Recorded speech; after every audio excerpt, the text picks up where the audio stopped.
Hi friends, welcome to my channel. Ramaraju అయితే బయట కూర్చుని పేపర్ చదువుతూ ఉంటాడు. ఇంతలో తిరుపతి పరిగెత్తుకుంటూ వచ్చి, బావా బావా నీకొక విషయం చెప్పాలి. అదే మన ఊర్లో దొంగలు పడ్డారంట.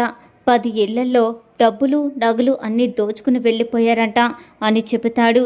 ఆ మాటలకి రామరాజు వేదవతి షాక్ అయిపోతూ ఉంటారు. అప్పుడే అక్కడికి శ్రీవల్లి కూడా వస్తుంది. ఈ మాట తెలుసుకుని తను కూడా షాక్ అయిపోతూ ఉంటుంది. అప్పుడే రామరాజు అయితే, ఇంట్లో 10 లక్షలు ఉన్నాయి కదా, అవన్నీ కూడా జాగ్రత్తగా పెట్టు. అలాగంటారేంటండి, కేవలం డబ్బు మాత్రమేనా, మరి ఇంట్లో ఉన్న నగల పరిస్థితి ఏంటి అని చెప్పేసి వేదవతి అయితే అంటూ ఉంటుంది. నిజమే కదా, పెళ్ళికి వల్లి వల్ల అమ్మగారు చాలా నగలు పెట్టారు. అవి కానీ పోయాయంటే మనం మాట పడాల్సి వస్తుంది. అందుకే నీ నగలు, పిల్లల నగలు, వల్లి నగలు అవన్నీ కూడా తీసుకువెళ్ళి ఉదయాన్నే బ్యాంక్లో పెట్టేసేయాలి అని రామరాజు అయితే అంటూ ఉంటాడు. ఆ మాటకి ఒక్కసారిగా శ్రీవల్లి అయితే షాక్ అయిపోతుంది.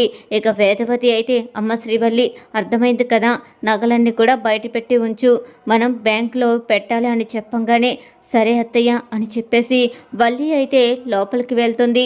ఇక నగలన్నీ కూడా బయట తీసిపెట్టి ఆలోచిస్తూ ఉంటుంది. మా అమ్మేమో అబద్ధాలు చెప్పేసి ఈ గిల్ట్ నగలన్నీ కూడా నాకు పెట్టి పంపించేసింది. ఎన్ని మోసాలు చేసి పెళ్లి చేసింది. ఇప్పుడు ఇవన్నీ కవర్ చేయలేక నేను చచ్చిపోతున్నాను. ఇప్పుడు ఇవి గిల్ట్ నగలు అని తెలిస్తే నా పరిస్థితి ఏమైపోతుందో అని చెప్పేసి వల్లి అయితే షాక్ అయిపోతూ ఉంటుంది. మావయ్య గారు నన్ను ఇంటి నుండి బయటకు గెంటేస్తారు, నేను చెప్పినవన్నీ అబద్ధాలని తెలిసిపోతుంది అని ఆలోచిస్తూ ఉంటుంది.